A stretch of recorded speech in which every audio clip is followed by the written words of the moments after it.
Hey folks, and welcome back to Success Over Stress. I'm Eric Garland. I'm your guide to easy language programming and algorithmic trading. So what we have here today, this will be a video, maybe 10 minutes. It is about the PlotPaintBar, the study that is available for TradeStation EasyLanguage. You can make your own custom script so that you can plot the paint bars, whatever color you want to. If we remove these, then we get our normal color paint bars, which is blue for bullish and red for bearish. But with these studies on, we have the ability to paint the bars different colors. Okay, so we're going to go over how to make this today.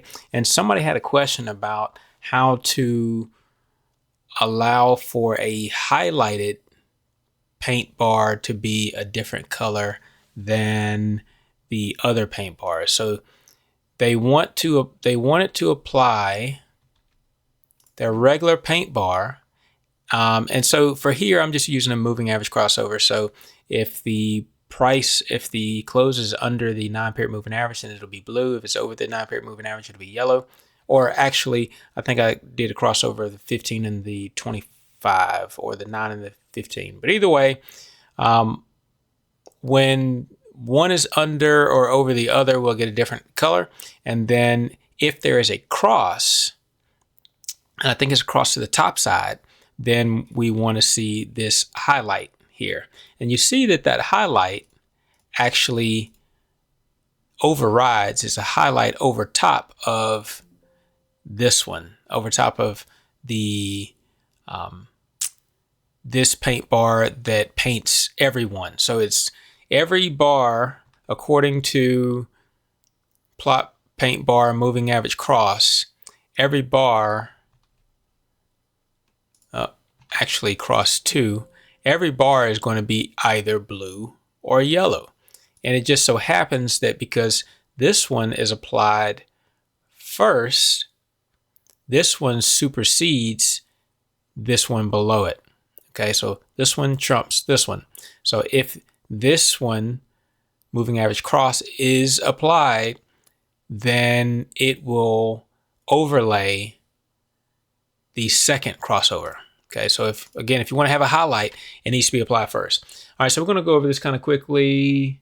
We're 3 minutes in right now. Let's see what quickly looks like. Okay, so we're going to get two new screens. Okay, when I verify that, we'll lose all this. I'm going to come over, bring this, and put that there.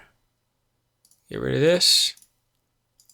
We can close this out for the time being. All right, so we have two studies here. One is the moving average cross 2. One is the moving average cross. Okay, so what we're going to say is if SA9 crosses over SA15, then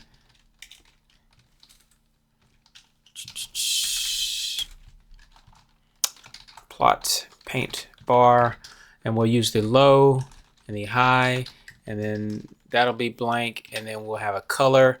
If it crosses over, then we'll make it magenta, and then we'll leave it at 5. This is 2, and once I verify that, this is a cross. So if it crosses over, then we get a magenta. I'm actually going to cut this and move it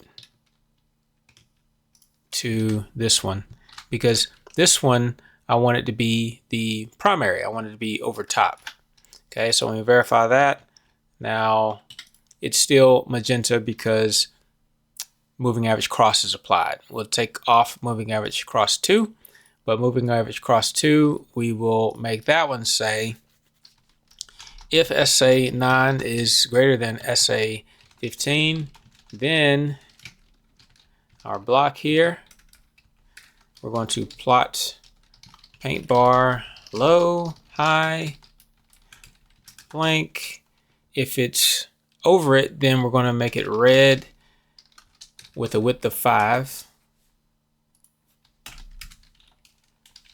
Else, if SA15 is over SA9, then we really don't even need that block there.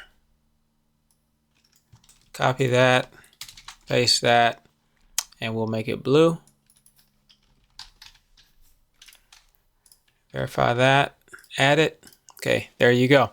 You see, and now which one trumps which one now? Okay, so now 2 is trumping over the cross.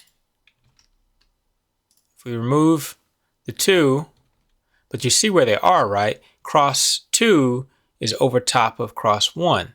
So whichever one is on top is the one that gets applied first, and then everything else gets applied beneath it. And it works the same way if you are just generally plotting, right? So if you're just generally plotting and you do something like a, let's do a show me. This will be understanding plots. Okay, so we're going to say if bear is a bearish candle, then plot 1. We're going to plot red. No, we're going to plot at the low and no name, and then we will make it red. And I think we can do default and the size of 2. Verify that. Come over here.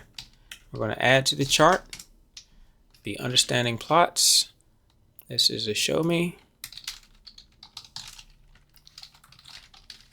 Understanding plots. Apply that. There, okay. All right, you see the red there. We're going to make this a dot point. Okay, you see the point is a red dot on the bearish candles, right? Now, we're actually going to make that the highlight because it's plot 1. 1 is lower than what? 1 is a smaller number than 2, 3, 4, 10. Okay, so we'll say if it's a bear, then we're going to do 2 things. We're going to, not only we're going to plot that 1, which will end up being our highlight, but we're also going to plot 10, which we will plot low, and we will plot a color of blue. Default. Now instead of a size of 2, if we do a size of 2, then look, I just verified it, but you don't see anything change. Why don't you see anything change? Because the blue is the same size as the red. Okay, but now if we change this blue to a size of 5 and verify, now you see that the blue is what? Behind the red. So your lower number is on top and your greater number is below. So instead of 110, we can make this 9 and 10. Verify, same effect. But now if we make this number a 5, now we verify. Now 5 is smaller than 9. So 5 shows up over top. It's the uppermost layer. Okay, so we can make this plot 9 and we can make this plot 90. Okay, and we're still going to get the same thing. 9 is less than 90. Okay, so let's go back to our crossovers, which was what the individual had the question about.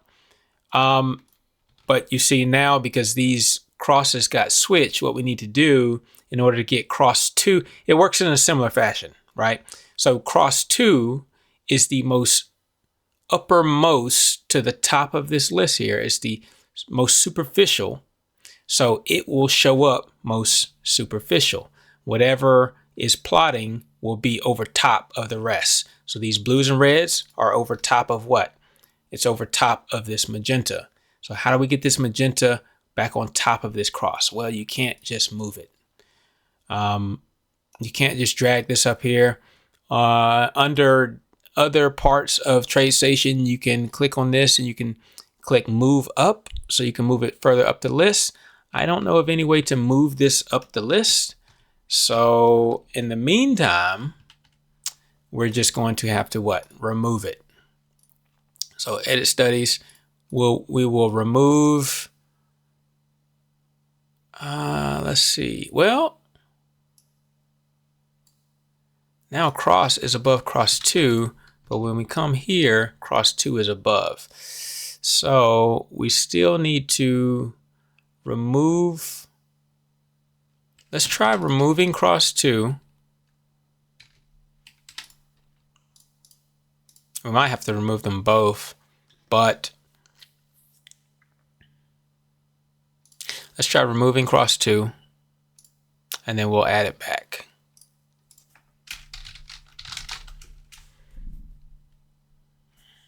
And I mean, you can consider this to be one of the shortcomings of TradeStation EasyLanguage, but this here is just a workaround, so we have to work with what we've got.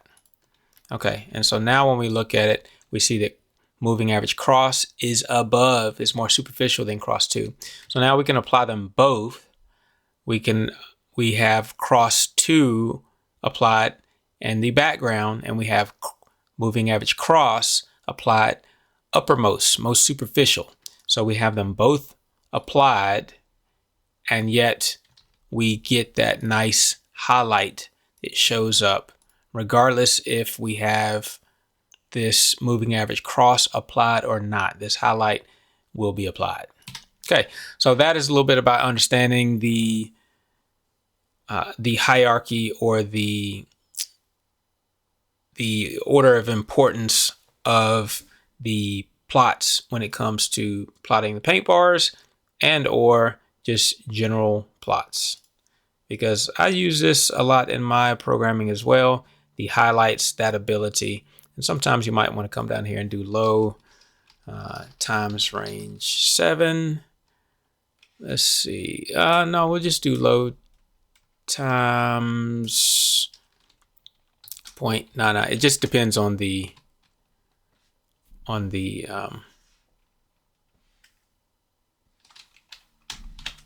chart, so you can get an offset of your plots, and maybe you want this one to actually be plot 1 and this one to be plot 9, but you can get them both, but it's just that they're offset. Okay, and that's not a bad idea. That's not a bad way to do it either. And I have done it before where I've just had one at plot 1, one at plot 5, one at plot 9, and then I just had them at different levels times 0.995. Whatever the case may be. And that way you can have multiple, you can see multiple plots beneath the candle. They all tell you something different, and not one overrides your ability to see the next. Very good for plotting, debugging, and seeing what's relevant for a particular sequence. I really like that. Okay. All right, folks, if you have any questions, then leave them in the chat. I hope you got something out of this. As always, code confident, trade calm. I'm Eric. I'm out. Peace.